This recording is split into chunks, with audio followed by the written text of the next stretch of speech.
收看基本語福氣類呢個節目，基本語福氣類咧同你係有聊，係哪片有聊係日本，對台灣啊係日本了解已經是非常解到吼，除了當然係按到，當當你日本了去做啲見團強係聊，係冇是設計係聊。不管係哪一種嘅方式，總係知道，去到改變總係要冇強嘅手握啊，冇強嘅東西，基本繞牆到你有嘅咬音咧，到嚟一片到大家嚟分享，讓你係日本聊，啊，讓你聊天上千哦。今日嚟分享你今日裏邊其實你嘅943分享。大家好，我是943。大家好，我是943，就是省錢省力，還要省時間哦。分享哦，分享943哦，其實943按用嘅名哦，大家一聽就會記起來，因為是數字。一般嘅人嘅名就會名嘅，如果佢嘅名係蘇姆斯，而且有意義。剛你說了，就是省錢省力，還要省時間。你一開始取這個名字的時候，就是先這樣想的嗎？這應該是天意吧。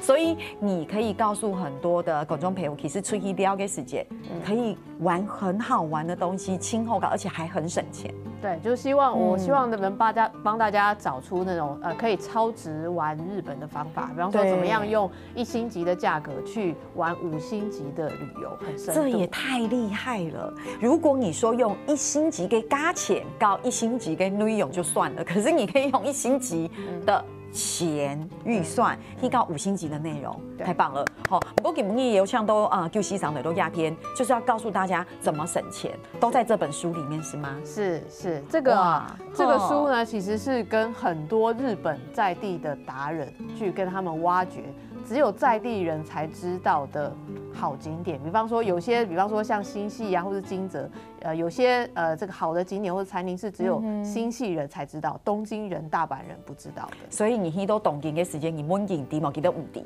故是等於是帶路當地的帶路人帶你去的私房景點，或是私房菜，真的要講嗎？對，所以是非常非常道地，然後還很少台灣人知道的。哎呦，不得了咯！所以基本你就要在這邊公布答案咯。故說其實佢係一本的工具書。對，做點按告啊，底都有青島給子星，有很多的資訊，對，做點同大家來分享。對，而且裡面很多行程哦，是我特別請當地的朋友特別再幫我順一次。比方說當地的行程，有些地方，比方說這個景點早上拍逆光，下午拍順光，或者是怎麼樣走比較順哈，這樣子我都有請當地的朋友再仔細再幫我再檢查。哇，太棒了！故說從你按告，意思就會當地的帶路人帶你去玩，而且裡面還可以幫大家歸類1天、對2天，黑某就會賞你給按鈕給行程，對不對？所以你如果真的不會，沒關係，寬屬就走對。對，有些甚至是就是比較悠閒的版本，比方說有些要帶家裡的這個老人家哈，那有些就是自己年輕人自己走啊，所以有分這個悠閒版跟這個比較緊湊版，黑某就會。血拼版有冇買東西？吃東西，真嘅，我按輕鬆要，因為日本公司財閥做得一個地方鐵道誒，每一次去的經驗都不一樣。真的，對，有青島跟你去過100日本子，過後基本問叫聽100去那一邊呢，你係做啲建議下冇？其實清南建議因為講呢，因為什麼？因為每個地方的特色都不一樣。對，我記得943的都亞片同大家來寫嘅100吼，就會。有一些其實像鄉下，鄉下有鄉下的樂趣，真的很有人情味，真的就你去你會覺得，你特別記得這個地方，就因為這個地方某一個陌生人，然後非常親切的幫助。對，而且那你覺得溝通呢？日文會是問題嗎？日文其實現在如果在大都市啊，他們其實現在非常注重台灣的遊客，所以甚至就是很多像 DM 啊，或是一些資料，他們會特別印成繁體中文版。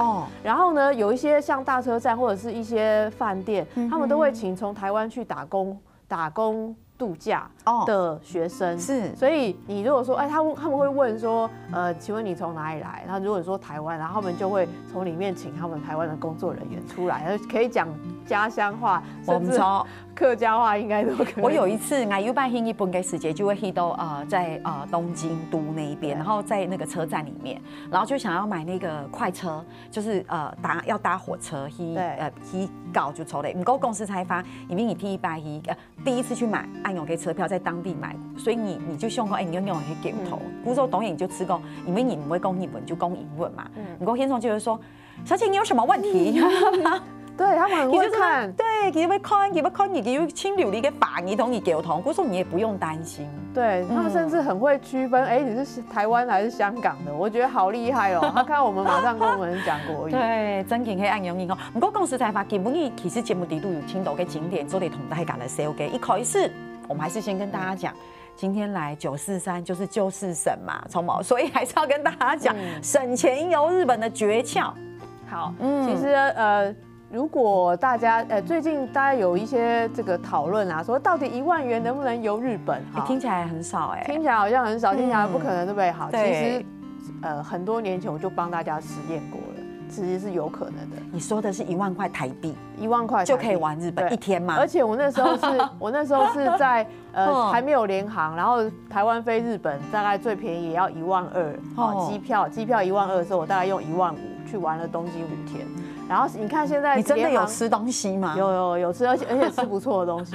就其实日本没有大家想象的贵哈。那现在很多联航啊，就常常特价，比方说台北飞东京，现在可能来回含税4-5千块哈，这还是有的。那或者是说现在联航越开越多点啊，像这个东京啦、大阪啦，然后福冈啦，甚至这个北海道啦，很多这个点其实都有在开。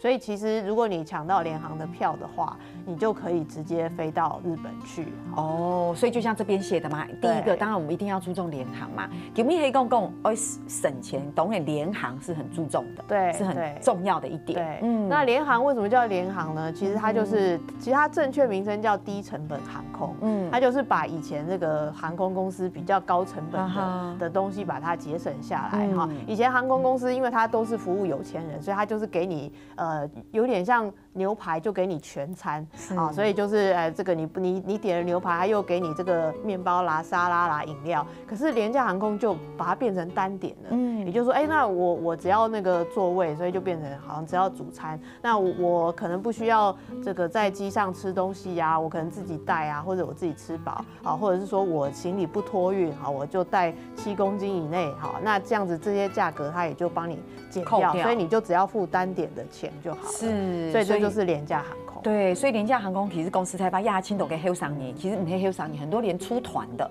好旅行社的出团，现在也是用廉价航空，对，然后这样真品都得省下不少钱哈。还有听一点听上边讲的，其实就会用善用 pass 省交通费。对，像日本有蛮多的 pass 啊，比方说什么样的 pass，就是说台湾人或是外国人去日本。坐新干线的价格会比日本人便宜哦。对，那怎么做呢？就是买他们的 pass， 比方说 JR Pass， 它有很多的 pass， 比方说 JR Pass 有全国版的，你就可以搭日本全国的电车。那有那种北海道版的，就是搭北海道的列车啊，就是几乎是随便你搭哈，或者是那种什么东北海道，就一路像我上次就是从东京一路搭火车搭到饱，然后任何一站我都下来盖章，然后一路搭到北海道去。对，也有这样的方法是可以省钱。那另外一种方法就是，那我们今天会介绍一些比较比较大家不是那么熟悉的点，就比较新的点。比方说，大家可能东京又去好几次啦，大阪关西也去好几次啦，哈。那可能大家就想说，那有没有其他的这个台湾人比较不知道的点？那今天就会介绍，比方说像新系啦，或是金泽啦，或是名古屋这些。那有些地方呢，你其实可以从东京再搭联航过去。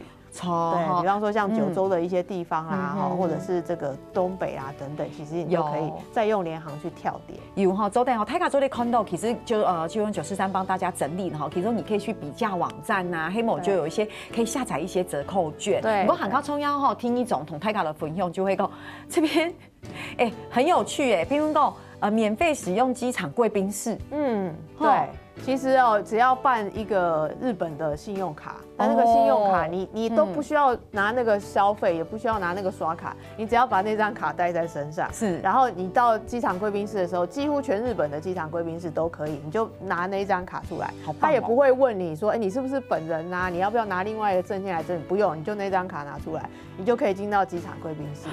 只是那个贵宾室它没有吃的，它只有饮料，免费的饮料，至少可以休息一下，对，但是可以休息，比较安静，可以充电啊等等。铜板价吃饱，这就是我刚刚说的，为什么我那时候这个机票12000的时候可以用15000玩东京5天。其实很简单，你就去找那个铜板价的美食，比方说像拉面，拉面通常都不到1000块日币，是哦，那或者是说像那个咖喱饭啊，或者是像这个牛冻啦之类，很多东西都是可以用铜板价吃饱。那还有就是像有些在日本的 app。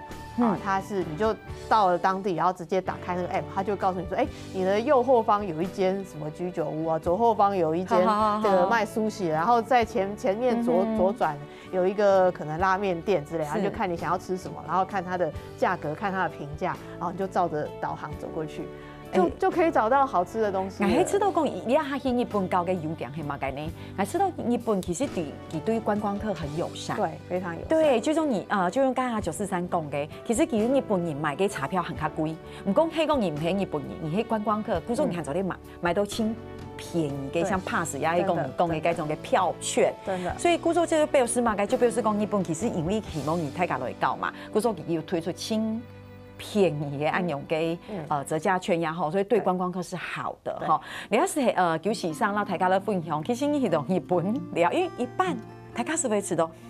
日本係一家凍貴嘅地方，所以哇，買個東西物價都很高。可是其實是像佢講嘅，可能你萬人口你是做得去到日本了，上日時日是到好食嘅東西啊，都市強容做得是到凍包，看到凍好嘅風景。不過3年下來咧，叫到大家啲小孩冇強嘅景點哦，係乜嘅景點呢？聊下，等下陣來。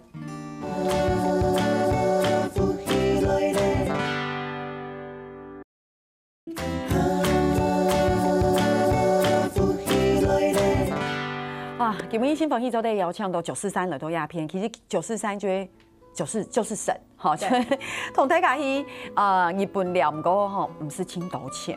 我說一開始呢，我們要介紹的地方就是哇。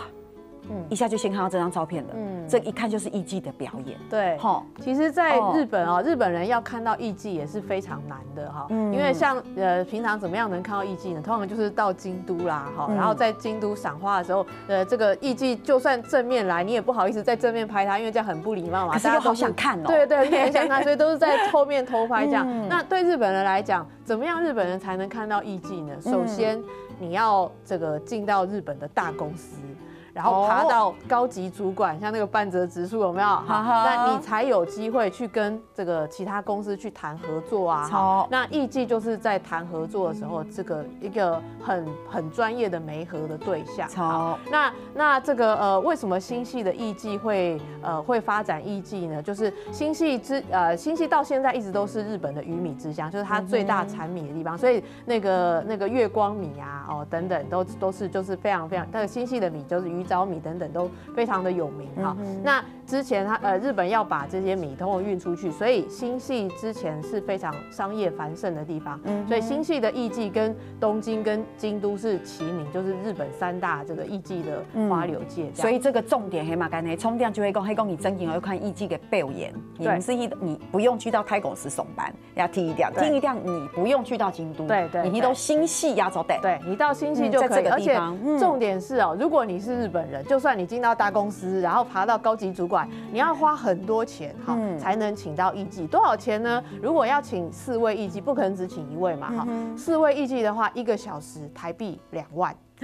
所以如果是4個人1個小時一起，對，就是沒有，就是4個人一起的話，台幣2萬。4個人一起2萬，2萬。可是新潟縣政府呢，他為了要這個推廣藝伎的文化，讓一般人了解藝伎文化，他就請藝伎去辦一個音樂會。這個就是我們在音樂會的後面，就是音樂會結束之後，大家開始玩遊戲。那這個音樂會，你參加這個音樂會呢，不用2萬塊，你只要台幣600。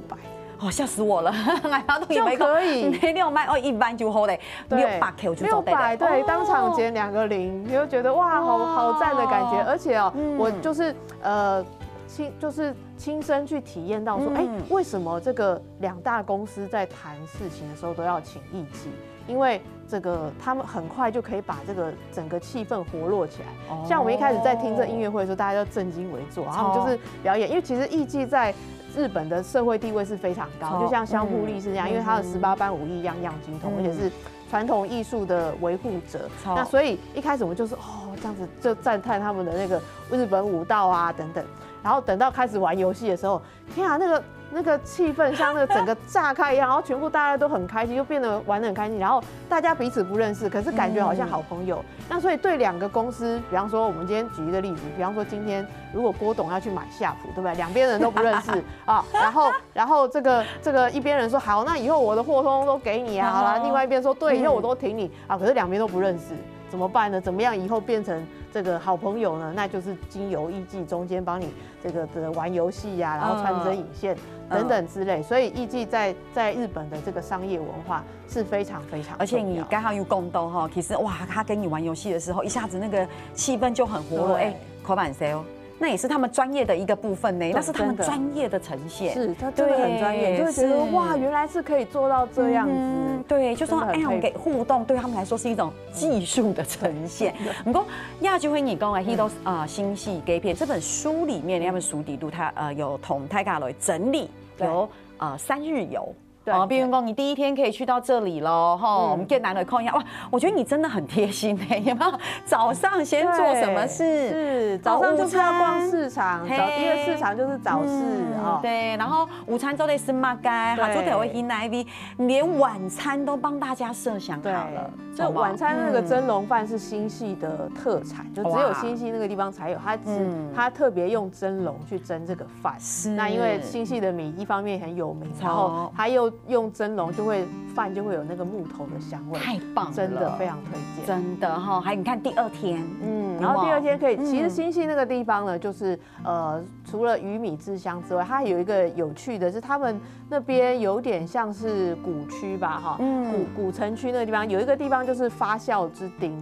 什么发酵之丁呢？就是专门做发酵的东西，比方说像酱油啊、味噌啊，所以就会有一些老的酒厂啊、酱油厂啊，然后这个味噌，它可以带你去参观它的过程。那我们平常吃味噌啊、吃酱油啊、喝日本清酒，我们都不知道他们怎么做的，可是他们有免费的参访的行程，太棒了。然后你参观完之后还可以免费试喝，太棒了，对，太棒。你给不给感觉重点就是要省钱？对，其实听到免费试喝好像很开心的样子。对，还有免费味噌汤，不同口味的味噌汤。然后晚上呢，就去那个车站前面有一个非常有名的炸半鸡，那个也是新系独有的。哇，而且94站同台港的供应还早点去才不会排队。对，这间是排队名店，而且还蛮便宜的。当然还有第3天的行程，对不对？第3天行程就是你直接就在那个站的旁的那边，它有一大堆很便宜的店，比方说什么 GU 啦、Uniqlo 啦，就是你想要去日本逛的各种店，它在那边连锁店都有，所以你就在那边逛就可以了。我觉得这真给您说中了 ，CMO 你个醒思哈，听你就很悠闲，对，很有气质的在那边玩，都提赏你一个时间，要买东西了。没有 shopping 实在受不了，对，去日本就是要买东西回来，听说会买东西，这样走得。不过说第3天就是，就是血拼时间，对，你就最后一天就是留血拼时间。比方说你要去这个超市啊补货啊，什么药妆店啦，或者买衣服啦、买鞋子啦，那附近全部都有。我现在好想拍手鼓掌，感觉这样好完美哦。不过讲是采访，这是很贴心的选择。他还跟我压哈会吃豆干，其实这里面真的有很多景点。我们一开始先跟大家分享我觉得好重要哦，就会看艺妓的表演，真景哈。你看，这是我们今天的第1个重点。第1，我们常常看到很青东你日本高给世界厅一定要试穿他们的和服，对，好像这变成一个。一定要经历的过程，可是你今天要带来的是不一样，公主服。对，现在大家常常都在 Facebook 上面看到朋友打卡都在穿浴衣啦，或是和服啦。那943的任务就是要帮大家找那个现在还不流行，大家还不知道的。是像刚刚艺伎也是我写完之后才，就是我应该是台湾第一个写的。那这个也是，就是现在大家都是穿浴衣啊，或是穿和服，大家就想说还有没有别的呢？有别的哈，是什么呢？浴衣跟和服都是平民穿的嘛。哦，那我们就去试试看，我们穿日本的公主穿的衣服怎么样呢？是。好，那在有一个地方呢，它可以试穿日本的公主服，而且它的价格是比京都还要便宜1/3。哦，只要京都的1/3价格。好，那这是什么样的地方呢？我必须要先讲哈，就是大家知道日本人对他们的皇室是非常的尊敬。那当然。好，那这个日本的皇室呢，祭祀他们祖先的这个神宫哈，就是应该说日本数1数2的地位高的神宫哈，就是伊势神宫。因为伊势神宫这个地方就是日本皇室的祭拜日本皇室祖先的这个地方。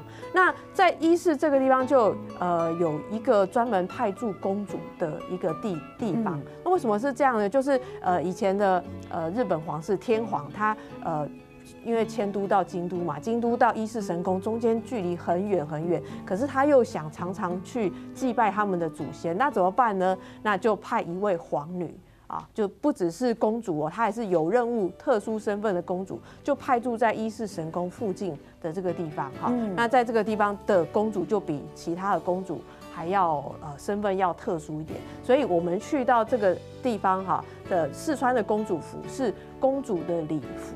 哦，那这个地方很有趣，它是免费开放的哈。那目前看到的这个礼服啊，这个是怎么说？可以让你免费试穿的。那如果说是要花钱，其实也不会很贵，大概就是日币5000块，大概台币1000多，你就可以穿到真正公主的礼服。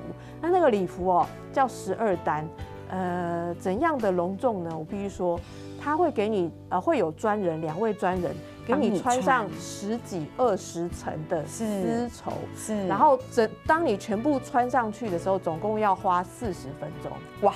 然后一层一层，然后它非常的讲究，比方说最里面是白色的这个最里面的算是衬衣吧，哈，然后它一件一件的折，怎么样从最里面，然后越外面的越豪华，然后它颜色还有分，然后反正它非常讲究，这个袖子啊要怎么折啊，然后这个通常比方说它会有很多种颜色，身份越崇高的公主那当然是最崇高的，就是公主穿最多种颜色，所以它可能就是这个黄色，再来是蓝色，蓝色再来是绿色，绿色再来配红色，就每一种颜色的那个差别，就色差看起来都很大。古时候真研究就像就是上讲的，很容易对爱用的事情情有兴趣，你可以去体验一下。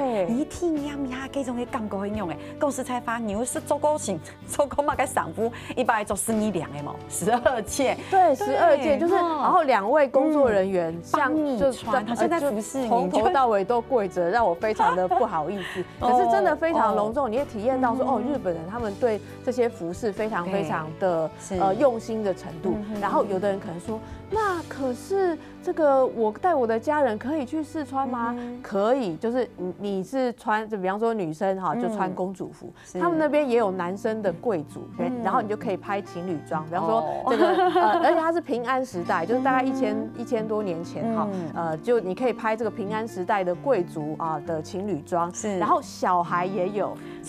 也很有趣的，就是平安时代贵族的小孩的服饰叫做汗衫，所以其实就像90上讲的，你贵不汉印度做得去改变体验，还有嘛个，你聊下，等下再再讲。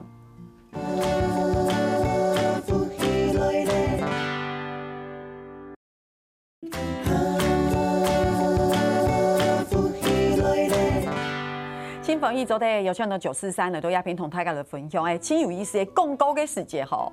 其实这种公司才发有贴毒的东西做的分享，不过广告的时间有看到一种相片，给我给带来个相片。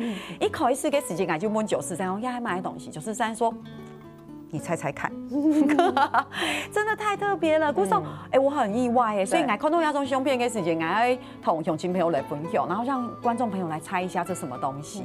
对，我那时候发在我的 Facebook 上面的时候，大家也都是一直猜，然后也蛮多赞的。我一看就觉得这是衣架啊，好没有？其实是很像衣架，是很像衣架。从来就吃到公你还买东西呢，而且这个形状很特别，而且又这样子挂着。对，你要不要帮我们的乡亲朋友公布一下答案？乡亲朋友，你同意买东西，同意还也买东西。好，公布答案就是白萝卜，萝卜好特别哦，这好特别，因为他们晒萝卜是这样晒的，所以他们是晒萝卜，对，在晒萝卜，好可爱哦。所以这也是你刚才在第一段节目我们提到的新系的老城区，新系的老城区哈，哇，太棒了哈！故作家就会亲有意思，你看，其实公司台湾俚语就会按用你昨天看到。当地人也很用做按用的事情，那就是一种新的学习，对，去感受改变一个气氛。那在上一段节目，我们是不是讲到，还可以穿公主服，也不一样，贵族体验。对，现在要大家来看不一样的东西，还买东西，这个。其实在这个关西机场附近大家可能这个京都啦，然后大阪啦，然后神户啦，都已经去过了哈。还有一个地方可以去，就是在奈良的隔壁有一个三重县。三重县呢，它有一个很特别，就是忍者，有忍者博物馆，可以看忍者表演，然后可以去看说他当时讲解，比方说这个忍者是怎么样水上漂啦，然后忍者当初有用什么样的心理学，用什么样的战术哈，然后你还可以去体验射飞镖，我有上去体验。我觉得很有意思，因为大家对忍者都不陌生，可是刚才943有讲到心理学。了解一下他们的心理战术是什么？然后去参观忍者的家有机关的，就是你一进去那个门会旋转的那一种。好好玩哦！对，一下你都不见它对，其实可能就是机关吧那一种。对，你看我们现在讲了这么多，对不对？你看一开始你讲都像蒸笼饭嘛，对不对？现在要大家吃牛肉。对不对？你看要按旧台湾黑莓轻时尚，就是我们要进口嘛，跟牛嘛，跟牛轻贵嘛。我们也可以吃到比较便宜的，通常和牛是很贵，日本和牛很贵。可是我在书里面有帮大家找了3个方法，可以便宜吃各地的和牛，这是其中一个方法哈。那这个方法就是大家知道松板，现在什么肉只要好吃或是很软都叫松板肉，其实它是从松板牛来的。松板牛就是口感特别的软，那这个牛叫做伊势牛，伊势牛它其实是松板牛的前身，那它的肉质跟松板牛一样软嫩，可是油脂没有松板牛那么多。然后我书里面帮大家采访到这个餐厅呢，就是可以用850块日币。差不多200块台币，你就可以吃到和牛。怎么可能？对，因为它做成汉堡肉，而且可是还是很便宜。对，然后这个是当地人会排队的店，然后这个当地伊势人才知道，东京人就不知道了。顾总，这个也是懂听你们意思给店，而且懂听你们一百店哎，所以它其实并不是，因为我们必须承认有很多店其实。就像旅游书写的，它是观光客才会去。对，你发现有一个很奇妙的事情，有时候我们想说，哎呀，那都观光客去给，我们懂听你不会去。不过你这个是当地人都去排队。对，常常有这个网友上 Facebook 跟我抱怨说，那我们怎么样找资料，都是那种已经挤满台湾或是香港观光客的店啊。所以我就想说，那我给自己的任务就是要帮大家去找那种只有日本人才知道的店，所以就去拜托日本的朋友请他帮忙，就是有没有推这个就是当地的老饕推荐的，太棒了，很便宜的店，好吃的哈。不过讲吃菜法哈，我们每次出去玩的时候，除了看风景啊、吃东西，刚才讲到一定要买东西，对。你有找到一间很厉害的2手衣店，对，超赞的。这个就是我们通常去日本买东西都买新的东西嘛，可是这一次要跟大家介绍的是去日本买2手衣。我先补充一下，我非常认同。为什么？因为我知道，在日本的2手衣对佢哋来讲。是一件已经很久的事情，就对记得来讲卖2手衣不是一件好像说，哎呀，我们的衣服要回收了，我们不要。对他们来说，他们2手衣其实弄得非常好，对他们是一个环保的概念。估计你昨天买到真的很棒的2手衣，而且好新哦，好新，然后但是价钱就便宜了，对，他们很多这样的店。对，就是说，大家可能想说啊，二手衣是不是那种旧旧的啊？然后那个店可能里面有一点臭臭的啊的那种感觉，哈，可是其实不是哈。尤其在名古屋这个地方，名古屋它是重工业，比方说像 Toyota 这些工厂都在名古屋附近哈。那所以他们的名古屋这个地方的人特别知道省钱，比方说呢，他们有一整条街全部都是卖二手衣，然后而且那二手衣的店，大家可以看照片哈，那个店就像我们的什么 Net 啊，或是那个佐丹奴那样的店，看起来很新，衣服也很新，而且多到这个白衬衫可以挂一整排之类的哈。然后呢，它还有一间百货专门卖二手东西，二手什么呢？二手名牌包、二手珠宝、二手和服。好，然后也有二手衣。那我这间就是我去二手的这个地方发掘到。那其实本来我的名古屋达人朋友，他本来还没有要带我去看这个地方，是我就忽然瞄到了一个牌子，那牌子上面写yen等于 G 等于yen，然后就想说 G 等于yen什么意思呢？那应该是公克等于日币，对不对？然后这个时候我脑袋里面的省钱雷达就开始响了，然后因为我去之前有跟大家介绍过，我去环游世界的时候，我都会把我的每一件衣服拿出来称，因为我背不了太多背包，所以我的背包只有1公斤。那所以我一看到那个 G 等于yen，我马上就知道说，因为我有称过我的衣服，我知道一件衣服大概是100-200公克，所以我马上心算，如果200公克的衣服一件只要50块台币耶，天啊，50块台币，这个比我在菜市场看到的衣服还要便宜。所以你讲的这一家店，它是称重的，黑吗？所以就其他都藏在最顶。这跟我们拿衣服送洗一样，你就送洗衣服那种，你知道投币是给总给 C 赏付给点，你就用称1公斤2公斤。古时候你都就西赏公给点给时间也是称重的，喜欢的拿一拿去称，看多少钱。对啊，所以我就照着那个牌子，跑到那个反正它的最顶楼，它最顶楼电梯一开，它还不是那个最便宜的，它还是那个1公克等于4块，然后你就继续往那个里面的门走，1公克3块，再往里面走1公克2块，然后你要走到最里面才会出现一个门，上面写1公克1块。好，这就是你要找，然后一进去，哇，满坑满谷的衣服。然后在里面找，你要在里面掏金啊，因为不是每一件衣服都那个。然后我就发现，有一些不错的裙子啊，然后居然才200多公克，然后或者是说这个 Uniqlo 的衣服吊牌都还没有拆哦，然后它可能原价1000多块日币，可能台币要400-500块，可是它在这个店里面它就变台币50块，然后你就会觉得很夸张，所以我就很兴奋的状态之下就挑了几件回家。所以这个地方呢，就是名古屋人他们很习物，所以他们东西都是回来买完东西回来，他都会保存得很好，因为他知道有一天他穿腻了，他要卖回去。我懂了，太棒了。姑说，其实你去给他做赏付给时间，你也会很保养。因为你就想这真的，因为有时候我们会觉得这衣服新新的，你又舍不得丢，对，你又不对，这样很不环保，捐到哪里去？对，可是你就给适合的人穿，这样也是很好的事。太棒了哈！所以你看，旧西长还是真的很贴心哈。刚才讲到名古屋买正宗给二手衣，还是有1日游。好，名古屋现在有联航可以直接飞去。好，那飞去之后呢，就建议大家早上呢，这个风光明媚，你就去逛名古屋城。好，然后赏樱的时候也很漂亮。然后这个春天反正4季都很漂亮。那快中午的时候就可以走一走热田神宫。好，热田神宫可能有些台湾人不是很熟悉，可是热田神宫在日本的人的地位，心目中的地位也是很高的，因为它有这个藏了日本3大神器之一，所以它也是这个地位非常非常高，而且日本人很爱去参拜这个地方，就连这个我们听过的像德川家康啊，或者是丰臣秀吉，这些人都去参拜过。真的吗？热田神宫就是它历史多么悠久，它地位多么崇高哈。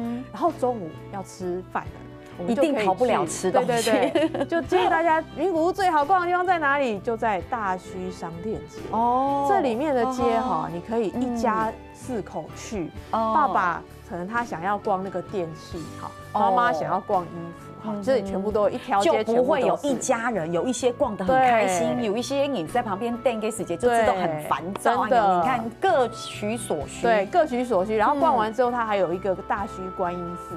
然后你就可以大家在观音寺集合，对，就可以发现说，哎，我们的观音寺，我们台湾人拜的观音寺跟日本人拜观音寺又不一样哦。像我们香的颜色哈，日本的香的颜色是绿色啊，然后他们拜这个佛还要先这个摇铃啊，然后还甚至等，你就发现说，哎，怎么跟台湾不一样？同样都是拜观音哈。哎，我曾经去他们的庙里面，然后也是这样，也是可以抽签啊。哦，有时候抽出来真的会蛮紧张的，所以想说，哎，是好或是不好？因为抽到不好还要绑在那。